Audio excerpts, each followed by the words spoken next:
اور یہ خود واضح فرما رہے ہیں کہ یہ جو شیعوں کو انہوں نے ساتھ رکھا ہے یہ سیکولر لوگوں کو ایک طرح سے بے وقوف بنانے کے لیے اور یہ بتانے کے لیے کہ سب ساتھ ہیں.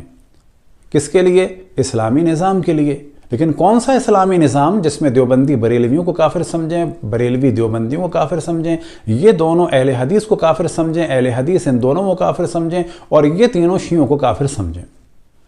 اب اس ہمارے مدرسے کے سادہ لوح افراد کی خدمت میں عرض ہے کہ اگلے ہی پیراگراف میں مولانا موصوف زاہد الراشدی صاحب ارشاد فرماتے ہیں، ایک موقع پر بعض دوستوں نے یہ سوال کیا کہ ہمارے والد محترم امام اہل سنت حضرت مولانا محمد سرفراز خان صفدر کا موقف اور طرز عمل کیا تھا، خصوصاً اس پس منظر میں کہ انہوں نے اثنا عشری اہل تشیع کی تکفیر پر ارشاد الشیعہ کے نام سے کتاب بھی لکھی تھی.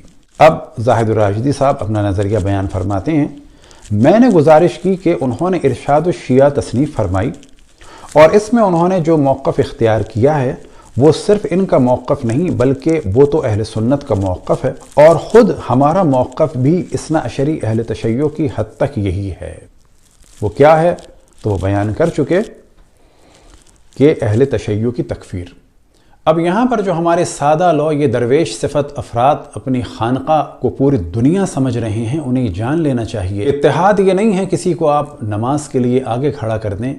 آپ یہ بھی تو دیکھیں کہ جن کی اقتداء میں آپ نماز پڑھ رہے ہیں وہ کہ اہل سنت کی اقتداء میں نماز ہو سکتی ہے، لیکن آپ یہ تو دیکھیں کہ وہ آپ کو کیا کہہ رہے ہیں، آپ کے بارے میں کیا عقیدہ رکھتے ہیں. آپ کے سامنے ارشاد الشیعہ حضرت مولانا محمد سرفراز خان صفدر صاحب کی کہ جو ان کے والد ماجد تھے. اب اس کے پہلے ہی صفحے پہ وہ ارشاد فرماتے ہیں، ارشاد الشیعہ جس میں شیعہ اور امامیہ اور ان کے جناب خمینی صاحب کے چند اصولی اور بنیادی عقائد و نظریات اور ان کے بعض فقہی مسائل بحوالہ عرض کیے گئے ہیں تاکہ وہ خود بھی ان پر غور کر سکیں اور اہل سنت و جماعت کے ناظرین کرام بھی ان سے بخوبی آگاہی حاصل کر سکیں، اور پھر اکابر علماء امت کے فتوے بھی جو شیعہ و امامیہ کے بارے میں صادر کیے گئے ہیں ملاحظہ کر لیں تاکہ اپنے ایمان کو بچایا جا سکے. اور دور الحاد و زندقہ میں ایمان کی حفاظت بہت ہی مشکل کام ہے. صفحہ نمبر 91 میں ابھی فرماتے ہیں، رافضیوں کے نائب الامام جناب خمینی صاحب کی راگنی، یہ ہیڈنگ ہے. پھر ارشاد فرماتے ہیں، خود جناب خمینی صاحب و ایرانی شیعہ اور ان کے حاشیہ برداروں کا یہ باطل خیال ہے کہ خمینی صاحب ان کے غائب اور منتظر امام مہدی کے نائب ہیں، اور اس کا ظاہری سبب یہ ہے کہ ایران کا چند روزہ اقتدار ان کے ہاتھ میں ہے، اور اس گروہ کا یہ مزعوم و مذموم ارادہ ہے کہ وہ اقتدار کے بلبوتے پر حرمین شریفین پر قابض ہوگا. بیچ میں دعا فرماتے ہیں، سعنہم اللہ تعالی عن اشرار الناس، کہ خداوند تبارک و تعالی مکہ اور مدینوں کو اشرار کے شر سے محفوظ رکھے. کیا مراد ہے ان کی اشرار اور ان کے شر سے؟ تو یہ آپ بخوبی واقف ہیں. پیج نمبر 206 پہ جن حضرات پر شیعہ اور روافظ کے عقائد و نظریات منکشف ہوئے انہوں نے ان کی تکفیر میں کوئی تعامل نہیں کیا. حضرت مجدد الفسانی خاصی بحث کے بعد فرماتے ہیں کہ شیعہ کو کافر ٹھہرانا احادیث صحیحہ کے مطابق اور طریقہ سلف کے موافق ہے. ہاں، طریقہ سلف تو یہی تھا کہ اختلاف ہوا، جناب مالک ابن نویرہ سے بیوی کی عزت لوٹ دی، انہیں کافر قرار دے دیا، صحابی رسول کو کافر کر دیا، اور خاتم الاصحاب جناب حضرت ابو طفیل کو بھی کافر کہہ دیا، رافضی کہہ دیا، غالی کہہ دیا. آخر ابتدا یہ ہے اور انتہا کیا ہے؟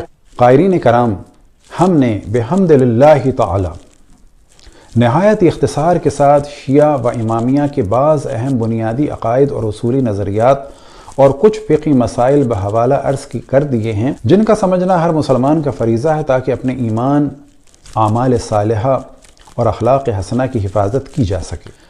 اس وقت اسلامی انقلاب کے نام سے جو طوفان بدتمیزی خمینی صاحب و ایران کی طرف سے اٹھ رہا ہے، جس کو دین سے ناواقف اور بے خبر صحافی مزے لے کر شائع کر رہے ہیں، وہ کسی طرح بھی نظر انداز کرنے کے قابل نہیں.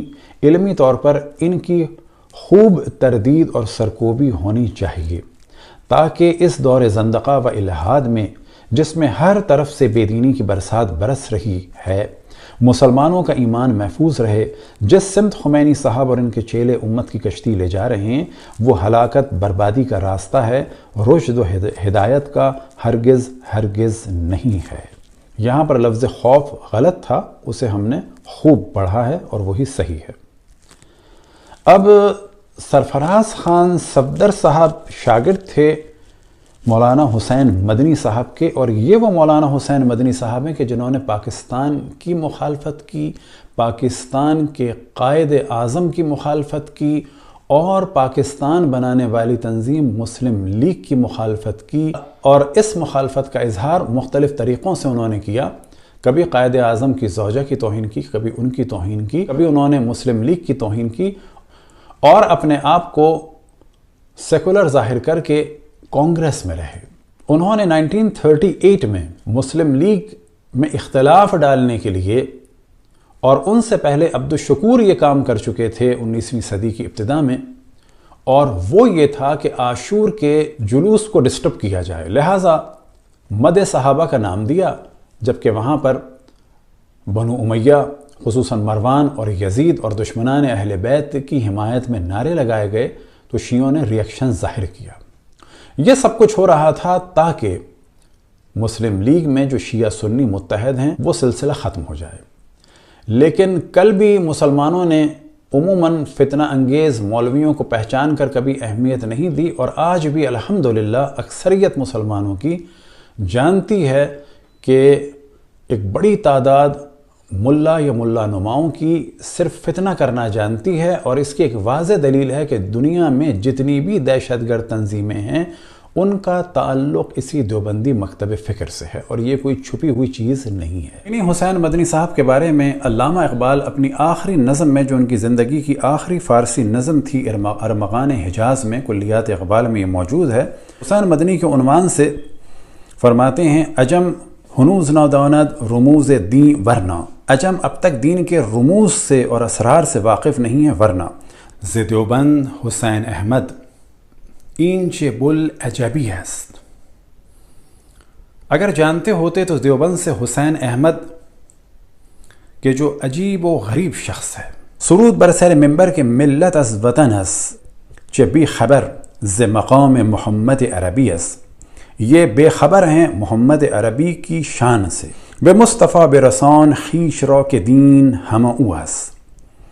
اے حسین احمد اپنے آپ کو مصطفیٰ تک پہنچاؤ کہ دین سب کچھ وہی ہیں، یعنی رسول اللہ صلی اللہ علیہ وسلم۔ اگر بے اون نہ رسیدی تمام بو لہبی است، اور اگر تم رسول اللہ صلی اللہ علیہ وسلم سے آشنا نہیں ہوئے، ان تک اپنے آپ کو نہیں پہنچایا، تو پھر تم بو لہبی ہو، یعنی ابو لہب کے تمہارے نظریات ہیں۔ اب سرفراز خان صفدر صاحب کی پریشانیوں میں سے ایک پریشانی کیا تھی؟ سوات کی صورتحال اور علماء کا اجلاس۔ والد محترم حضرت مولانا محمد سرفراز خان صفدر کے آخری ایام میں انہیں سب سے زیادہ پریشانی سوات کی صورتحال کے بارے میں تھی۔ میں جب بھی حاضر ہوتا وہ سوات اور مالاکنڈ ڈویژن کے حالات کے بارے میں دریافت کرتے تھے، اور دیگر حضرات سے بھی پوچھتے تھے۔ میں نے کئی بار انہیں سوات اور اس خطے کے حالات سن کر روتے دیکھا۔ مجاہدین کے ساتھ انہیں ہمدردی تھی۔ سوات میں کیا ہوا، مالاکنڈ میں کیا ہوا، وزیرستان میں کیا ہوا، تو آپ جانتے ہیں کہ فوجیوں کے سروں کو کاٹ کے فٹ بال کھیلی گئی۔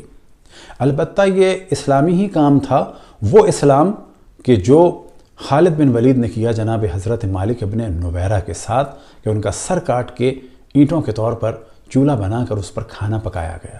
آج یہ کہا جاتا ہے کہ عراق میں سنیوں کو مارا، شام میں سنیوں کو مارا، نہ، یہ مزید ایک فتنے کا کام ہے۔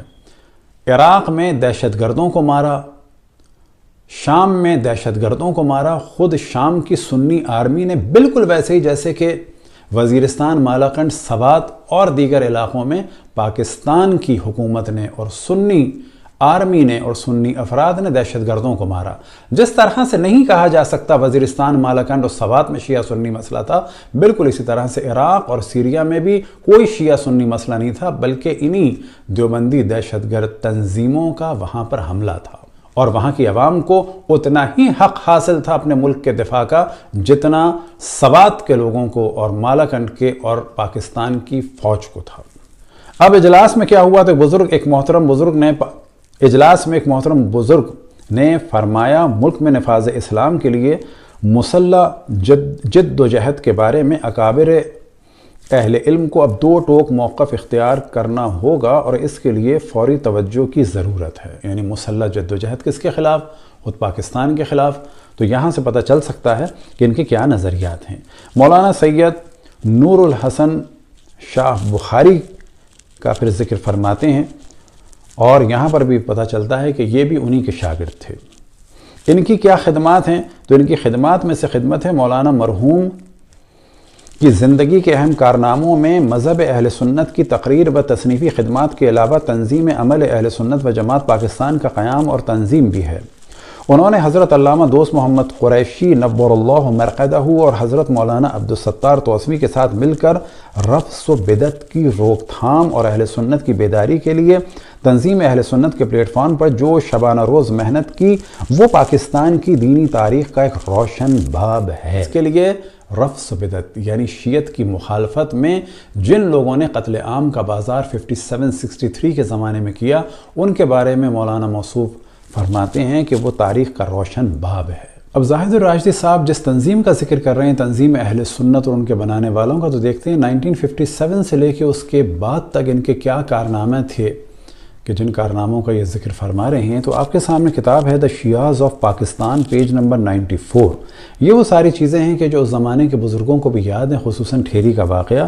یہ سب کچھ اسی تنظیم اہل سنت نے کیا تھا، اور قبلہ موصوف ان کی بھی تائید کر رہے ہیں، تعریف کر رہے ہیں، یہاں تک کہ ہمارا خون بہانے والی جو اگلی جماعت بنی سپہ صحابہ، ان کے افراد کی بھی تائید کر رہے ہیں، تعریف بھی کر رہے ہیں، اور یہ ان کا حق ہے، لیکن ہمارے لوگوں کو بے وقوف نہیں بننا چاہیے۔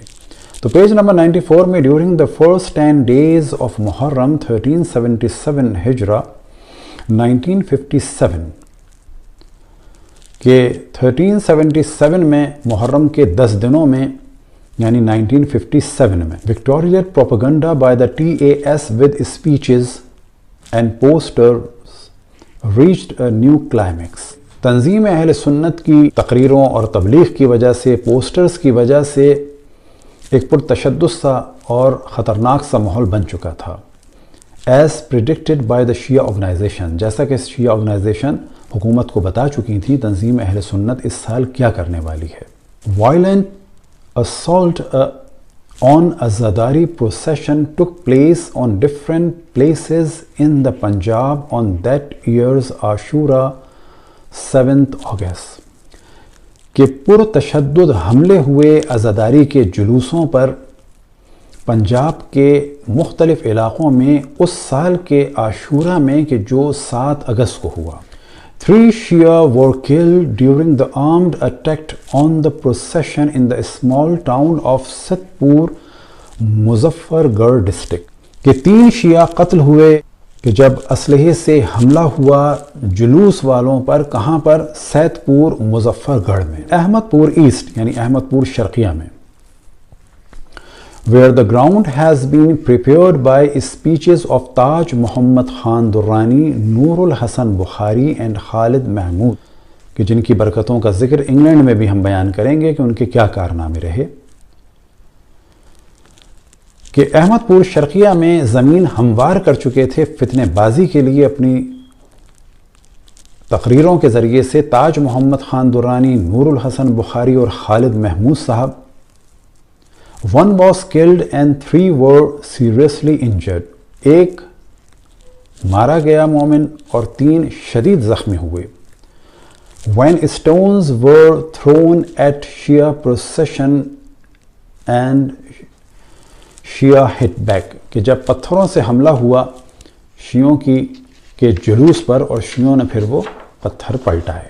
اب آپ کے سامنے ہے page number 97۔ Khalid Mahmood called on the Shia with impunity either to give up their mazhab or leave the country for Iran at the annual session of the Deobandi Jami' al-Ashrafiyya in Lahore on 29th April کہ خالد محمود صاحب نے بہت ہی بے شرمی اور بے غیرتی کے ساتھ شیعوں کو مخاطب کر کے کہا کہ یا تو تم اپنا مذہب چھوڑ دو یا ملک چھوڑ کر ایران چلے جاؤ۔ یہ سب کچھ کہاں کہا؟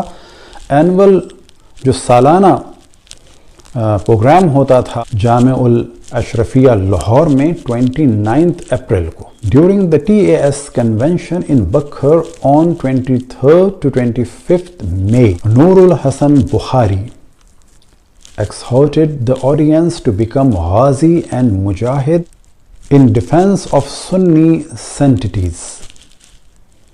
نور الحسن بخاری نے TAS کے یعنی تنظیم اہل سنت کے بکھر کنویکشن میں لوگوں کو بھڑکایا کہ کھڑے ہوں اور غازی بنے اور مجاہد بنے اہل سنت کے مقدسات کے دفاع کے لیے.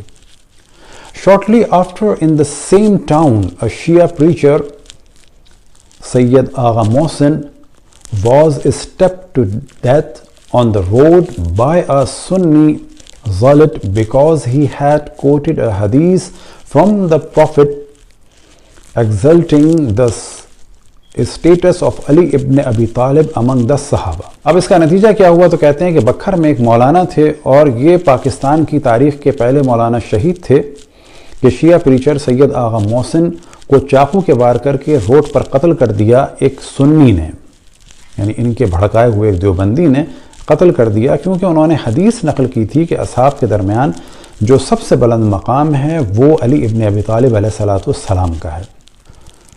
The killer had then surrendered himself to the police and offered a prayer of thanksgiving. اور بعد میں پولیس کے حوالے اس نے اپنے آپ کو کر دیا اور اس نے شکرانے کی نماز پڑھی.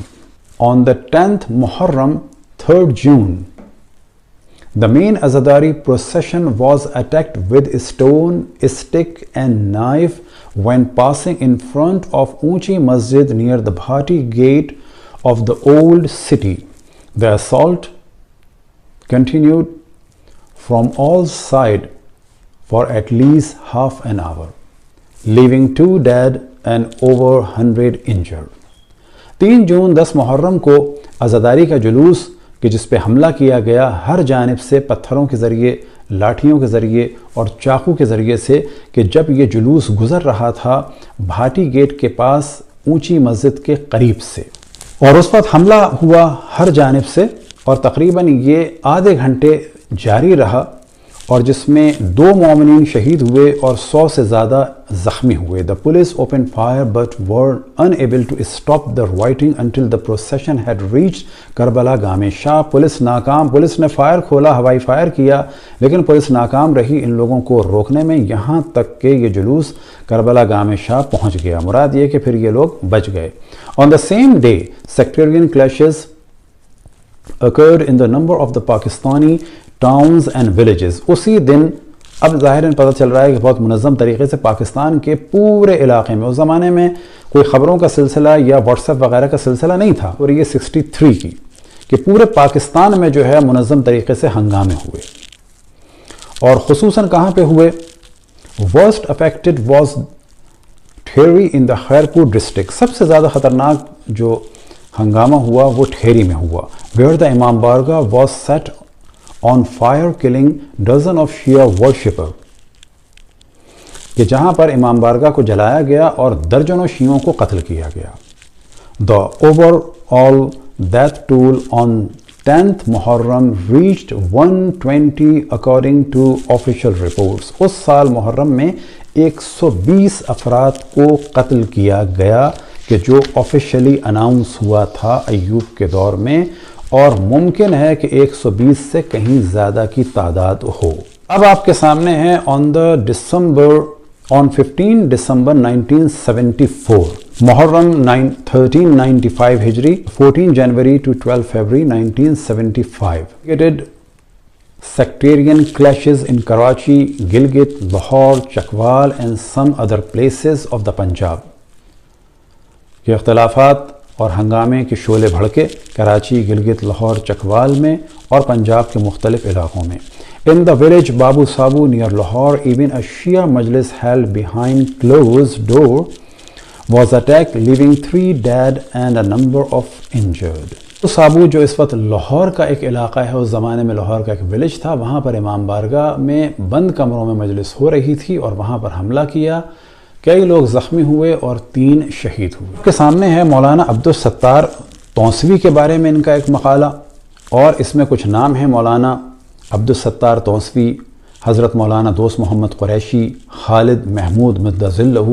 اور پھر ارشاد فرماتے ہیں حضرت مولانا عبدالستار تونسوی کے 3 بڑے محاذ تھے. وہ اہل سنت اور اہل تشیع کے درمیان اختلافی مسائل پر مباحثے کے لیے اپنے وقت کے سب سے بڑے سنی مناظر، اور انہوں نے اسی محاذ پر بڑے بڑے مارکے سر کیے. وہ پبلک جلسوں میں ناموس صحابہ اور عقائد اہل سنت کے اس بات و دفاع میں ایک کامیاب خطیب تھے جن کے محققانہ خطبات ہزاروں لوگوں کی ہدایت کا ذریعہ بنے اور دینی مدارس کے اساتذہ اور طلباء کو سنی شیعہ تنازعات پر مناظرے کی تیاری کروانا، سنی کاس کے لیے محنت کرنے کی تربیت دینا ان کا خصوصی مشغلہ تھا۔ اب جن لوگوں کے انہوں نے نام لیے تو حق یہ ہے کہ ان لوگوں کا طوفان اور ان لوگوں کا شر اگر کسی نے روکا تھا، وہ روکا تھا اس زمانے کے مبلغین نے، اور خصوصاً مبلغ اعظم مولانا محمد اسماعیل دیوبندی صاحب نے، اور ان کی اس وقت کتاب آپ کے سامنے ہے فتوحات شیعہ، اور اس میں آپ دیکھ سکتے ہیں کہ موضوع اول خلافت خلفائے ثلاثہ مناظر اہل سنت کون ہیں؟ مولوی محمد صدیق صاحب ٹانلیہ والا، اور معین مناظرہ کون ہیں؟ مولوی دوست محمد صاحب قریشی، اور شیعہ مناظر کون ہیں؟ مبلغ اعظم مولانا محمد اسماعیل صاحب۔ دوسرا صفحہ آپ کے سامنے ہے کہ جس میں شیعہ مناظر کے جو نام آتے ہیں، مولانا محمد اسماعیل صاحب آف لائل پور، مولانا محمد حسین صاحب پرنسپل دار علوم محمدیہ سرگودا، مولانا سید خادم حسین بخاری، عمدۃ الواعظین سید محبوب علی شاہ ہمدانی اور راقم الحروف، اور مولوی ناصر حسین صاحب شاگرد مبلغ اعظم۔ اور ان کے مقابلے میں کون ہیں کہ جو آئے ہیں؟ مولوی عبدالستار تونسوی، پروفیسر خالد محمود، تو یہاں سے پتہ چلا، اور پھر مولوی منظور احمد چنیوٹ۔ آج اس طرح سے لاہور کے مدرسے میں کہہ دیا جاتا ہے کہ پرانے علماء نے کیا کام کیا، تو ہم جواب دیں کہ انہوں نے ہی اتنی بڑی تعداد کو اہل بیت علیہ السلام کی جانب دعوت دی، اور ان لوگوں نے مذہب حق اہل بیت علیہ السلام قبول کیا۔ اب ہماری گزارش ہے ان لاہور کے مدرسے والوں سے کہ کم سے کم اس کتاب کا جواب دیں، اور آپ کا دعویٰ ہے نظام امامت لانا، تو آپ امامت مولا امیر المؤمنین علیہ السلام کو پہلے ثابت کریں، 12 ائمہ علیہ السلام کی امامت کو ثابت کریں۔ اسی طرح امامت کے موضوع پہ جو کتابیں ہیں ابقات الانوار و غدیر کو، ان کو چھاپیں۔ یہ کیا وجہ ہے کہ نظام امامت کی بات کی جاتی ہے لیکن امامت مولا امیر المؤمنین علیہ السلام کو ثابت کرنے میں بہت سستی کی جاتی ہے؟ اب آپ کے سامنے ہے مولانا حق نواز جھنگوی شہید کے بارے میں یہ کیا فرما رہے ہیں، تو آپ دیکھیں، انجمن سپاہ صحابہ پاکستان کے سرپرست اعلیٰ و تحفظ ناموس صحابہ کے بے باک نقیب مولانا حق نواز جھنگوی 22 فروری 1990 کو جھنگ صدر میں اپنی رہائش گاہ کے دروازے پر سفاح قاتلوں کی گولیوں کا نشانہ بن کر جام شہادت نوش کر گئے، انا للہ و انا الیہ راجعون۔ اور پھر اس کے بعد فرماتے ہیں مولانا شہید کو فوراً اسپتال لے جایا گیا، مگر اسپتال پہنچنے سے قبل ہی وہ عروس شہادت سے ہمکنار ہو گئے۔ پھر فرماتے ہیں کہ انہوں نے ان سے بات بھی کی اور ملاقات کا ہوا کہ ملیں گے آ کے۔ دفتر میں بیٹھے تھے کہ مولانا حق نواز جھنگوی کا فون آیا۔ مولانا خاکی کے علاوہ انہوں نے علامہ صاحب اور راقم الحروف سے بھی بات کی۔ کم و بیش 7 بجے کا وقت تھا، یہ ہماری آخری گفتگو تھی جو فون پر ہوئی۔ مولانا جھنگوی نے جمعیت علماء پاکستان کے اتحاد و سنی کاس کی جد و جہد کو سیاسی پلیٹ فارم پر منظم کرنے کے سلسلے میں مشاورت کے لیے گجرانوالہ تشریف آوری کی خواہش کا اظہار کیا، اور ہمارے درمیان آئندہ ہفتے کے دوران کسی وقت مل بیٹھنے کی بات طے ہوئی، لیکن یہ موقع انہیں نہیں ملا۔ پھر فرماتے ہیں کہ پھر ایک وقت آیا کہ انہیں شہید کر دیا گیا اور ان کی یہ خبر پہنچی۔ پھر آپ کے سامنے مقالہ ہے مولانا ضیاء الرحمن فاروقی شہید کے بارے میں۔ سپاہ صحابہ پاکستان کے سربراہ مولانا ضیاء الرحمن فاروقی گزشتہ روز لاہور سیشن کورٹ کے احاطے میں بم کے خوفناک دھماکے میں جام شہادت نوش کر گئے، انا للہ و انا الیہ راجعون۔ فاروقی شہید بے باک خطیب و سرگرم کارکن و ممتاز مصنف تھے۔ مولانا اعظم طارق کے بارے میں بھی کیا فرماتے ہیں؟ مولانا اعظم طارق بھی اپنے پیش رو رہنماؤں مولانا حق نواز جھنگوی، مولانا ضیاء الرحمن فاروقی اور مولانا اسار القاسمی کے نقش قدم پر چلتے ہوئے سفاح قاتلوں کی گولیوں کا نشانہ بن گئے، انا للہ و انا الیہ راجعون۔ ایک استاد نے خبر دی کہ مولانا اعظم طارق اسلام آباد میں گولڑا موڑ کے قریب بے رحم قاتلوں کی فائرنگ کا نشانہ بنتے ہوئے اپنے 4 محافظوں سمیت جام شہادت نوش کر گئے۔ زبان پر بے ساختہ انا للہ و انا الیہ راجعون جاری ہوا اور دل غم و اندوہ کی گہرائیوں میں ڈبکیاں کھانے لگا۔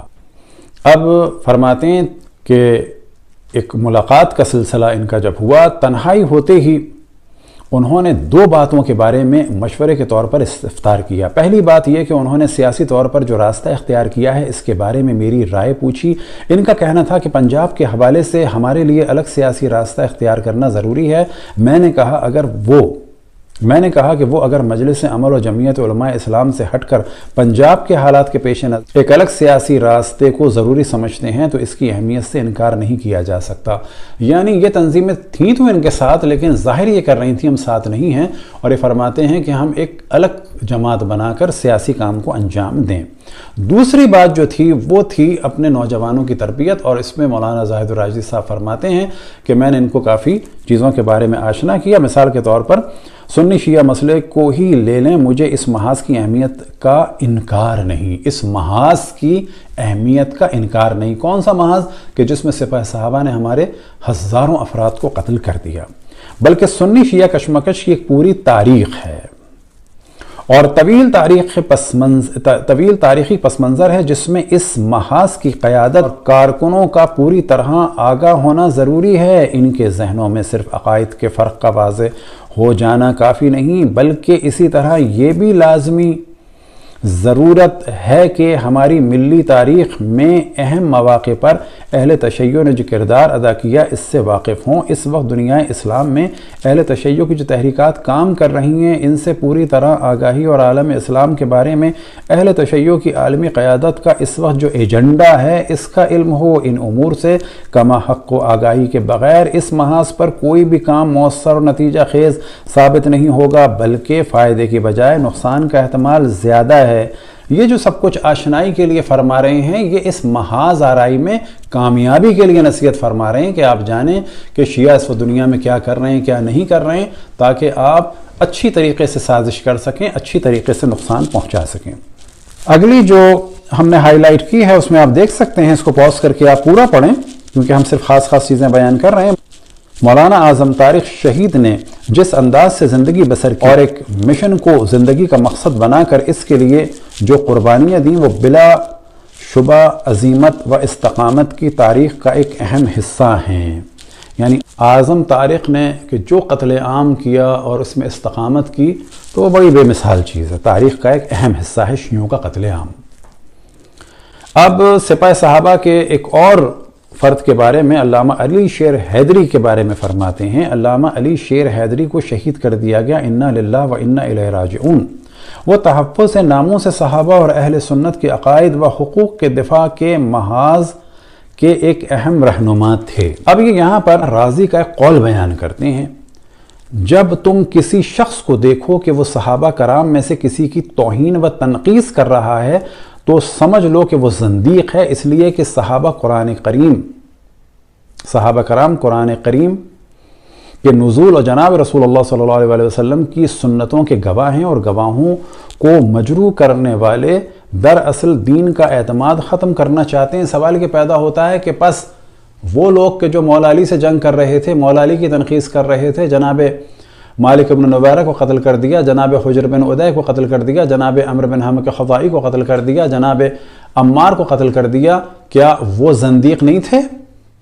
اب یہاں پر زاہد الراجدی صاحب گلگت بلتستان صوبہ، چند سنجیدہ خدشات و تحفظات، یعنی گلگت اور بلتستان اگر صوبہ بن جائے تو ان کو کچھ خدشات بھی ہیں، تحفظات بھی ہیں۔ فرماتے ہیں یہاں پر بلتستان کے مطالعاتی دورے کے بارے میں کچھ گزارشات ایک گزشتہ کالم میں پیش کر چکا ہوں۔ یہ علاقہ شیعہ سنی کشیدگی کے حوالے سے بہت حساس ہے، کبھی شیعوں نے وہاں کچھ نہیں کیا، آپ لوگوں نے لشکر کشی کر کے وہاں پر ماحول کو خراب کیا۔ اہل سنت کی مجموعی آبادی 27% بیان کی جاتی ہے، جبکہ ایسا نہیں ہے۔ اس وقت آزاد کشمیر میں سردار عبدالقیوم خان کی حکومت تھی اور جمعیت علماء اسلام کی طرف سے 3 رہنماؤں کا وفد اسلام آباد کے کشمیر ہاؤس میں سردار عبدالقیوم خان سے ملا۔ اس وفد میں حضرت مولانا عبدالحکیم ہزاروی اور حضرت مولانا قاضی عبداللطیف آف کلاچی اور راقم الحروف بھی شامل تھا۔ میں نے سردار صاحب محترم سے عرض کیا کہ اس خطے کے الگ صوبے بننے سے مسئلہ کشمیر کو نقصان پہنچے گا۔ سردار صاحب نے اس سے اتفاق کرتے ہوئے کہا کہ اس کو رکوانے کی کوشش کر رہے ہیں، چنانچہ ہم نے بھی جمعیت علماء اسلام کی طرف سے ان کی اس کوشش کی بھرپور حمایت کا اعلان کیا۔ یہاں پر جا کے انہوں نے صرف اس وجہ سے کہ وہاں پر شیعہ زیادہ ہیں، سردار عبدالقیوم کو ایک طرح سے غلط مشورہ دیا کہ کشمیر کا اس کو نقصان ہوگا، جبکہ کوئی ایسا مسئلہ نہیں تھا۔ اصل وجہ کیا تھی تو یہ فرماتے ہیں، خود ہی اگلے صفحے میں اہل سنت کی مذہبی قیادت بھی اس حوالے سے تحفظات رکھتی تھی کہ ایک مستقل صوبہ بننے کے بعد بہرحال یہ شیعہ اکثریت کا صوبہ ہوگا اور اس کے ملک بھر کے فرقہ وارانہ سیاست پہ گہرے اور دور رس اثرات ہو سکتے ہیں۔ افغانستان جب قبلہ موصوف تشریف لے گئے، امیر المؤمنین ملا عمر سے ملاقات۔ اب یہ کس سلسلے میں ملاقات ہے؟ تاریخی ورثے کو برباد کرنے کے لیے، یہ ایک گرین سگنل دینے کے لیے گئے تھے۔ تو یہاں پر آپ دیکھیں کہ امیر المؤمنین کہہ رہے ہیں، یہ پورا ایک مستقل موضوع ہے کہ اہل سنت میں خلافت دہشت گردی کے ذریعے سے، قتل عام کے ذریعے سے، تلوار کے ذریعے سے قائم ہو جاتی ہے، اور اسے کلامی اعتبار سے کہا جاتا ہے بالقہر والغلبہ، جیسے کہ امام اور خلیفہ بن جاتا ہے قتل عام کے ذریعے سے، تلوار کے ذریعے سے، قہر اور غلبے کے ذریعے سے، اور اسے پھر امیر المؤمنین کہا جا سکتا ہے۔ لہٰذا یہ ایک ادنا سے اپنے ایک شاگرد کے درجے سے بھی کم فرد کو ملا عمر کو امیر المؤمنین کہہ رہے ہیں، کیونکہ یہ ان کا فقہی مسئلہ ہے کہ کوئی دہشت گرد بھی اگر پاور حاصل کر لے تو امیر المؤمنین بن جائے گا۔ تو یہاں پر جب سوال ہوا اس تاریخی ورثے اور مجسموں کے بارے میں، تو یہ فرماتے ہیں میں نے عرض کیا کہ ہاں ہم بھی اسی سلسلے میں آئے ہیں، یعنی ان مجسموں کے بارے میں ڈسکس کرنے، لیکن ہماری گزارش یہ ہے کہ یہ کام شروع کر دیا ہے تو اب پیچھے ہٹنا درست نہیں، یعنی فوراً اس کام کو کر دیں۔ بس کہا جا سکتا ہے کہ آج جو اتنا روشن فکر سمجھا جا رہا ہے جناب زاہد الراشدی صاحب کو، تو یہ ایک بین الاقوامی جو ورثہ تھا، ہیریٹیج تھا، اس کو بھی نقصان پہنچانے کے لیے قبلہ موصوفی تشریف لے گئے تھے۔ آخر میں یہ تعزیت نامہ بیان کرتے ہیں علامہ ڈاکٹر خالد محمود صاحب کا۔ ان کی چیزیں گزر چکی کہ انہوں نے لاہور میں یا اپنے زمانے میں پنجاب میں کیا فتنہ کیا، کس طرح سے امام بارگاہوں پہ حملہ کرایا، اور جب یہ 74 میں انگلینڈ چلے گئے مانچسٹر، تو وہاں پر انہوں نے کیا کام انجام دیے۔ تو آپ کے سامنے ایک پہلی بات تو یہ کہ جو ان کا سینٹر ہے وہ لانگ سائٹ مانچسٹر میں ہے، اور وہاں سے 2 لڑکیاں اپنی عزتیں لٹوانے کے لیے اور اجتماعی زنا کے لیے اور جہاد النکاح کے لیے یا جہاد الزنا کے لیے یہ خوا لڑکیاں گئی تھیں انگلینڈ سے IS والوں کے پاس، کہ جو خود دہشت گرد تو تھے ہی، لیکن دیوبندی مکتب فکر کے تھے۔ تو یہ لڑکیاں بھی انہی کے علاقے کی تھیں، اور انہی کی برکات کا یہ ایک ثمرہ تھا کہ یہ 2 لڑکیاں 16 سال کی، جن میں سے ایک کا نام زہرا اور ایک کا نام جو ہے وہ سلمہ تھا۔ Zahra and her twin sister Salma are believed to have married IS fighter after fleeing to Syria۔ یہ اپنا گھر چھوڑ کے بھاگ کے گئی تھیں، اور یہ سب برکتیں ہیں۔ یاد رکھیں کہ عام لوگوں کو توجہ رکھنی چاہیے کہ یہ جو آج کل انٹرنیٹ پہ قرآن پڑھنے کا سلسلہ ہے، یہ انتہائی خطرناک ہے، کیونکہ دہشت گرد اسی کے ذریعے سے گھروں میں داخل ہوتے ہیں، اور ماں باپ کو چاہیے کہ انٹرنیٹ پر قرآن نہ پڑھوائیں جب تک کہ لوگوں سے آشنا نہ ہوں، اور خود سامنے بیٹھیں اور ان کو کوئی بات نہ کرنے دیں اگر پڑھوا بھی رہے ہیں۔ دوسری خبر آپ کے سامنے ہے، A joint counter-terrorism operation between officers in the Northwest and London sees 2 men jailed for funding terrorism۔ اور یہاں پر بھی آپ دیکھ سکتے ہیں ان کے ناموں کے بعد ہے لانگ سائٹ مانچسٹر۔ اب یہاں پر BBC نیوز کی آپ کے سامنے ہے، Munir Farooqui given 4 times sentence for terror charges۔ اب یہاں پر ان لوگوں کے نام ہیں اور ساتھ میں لانگ سائٹ مانچسٹر، کہ یہ بھی ان کی برکات میں سے ایک برکت تھی۔ BBC کا آپ کے سامنے ویب سائٹ ہے کہ ساؤتھ مانچسٹر میں 3 میل کے اندر دہشت گردی سے منسلک 20 سے زائد افراد رہتے تھے۔ ساؤتھ مانچسٹر کے نواح میں، یہ آپ نے دیکھ لیا، ان میں لڑکیاں کیا کرنے گئیں؟ جہادی دلہن بننے گئیں۔ اس کو آپ پوز کر کے تفصیل سے دیکھ سکتے ہیں۔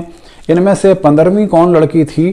لانگ سائٹ مانچسٹر سے تعلق رکھنے والی 16 سالہ ٹین ایجر کا نام قانونی وجوہ کی بنا پر افشا نہیں کیا جا سکتا۔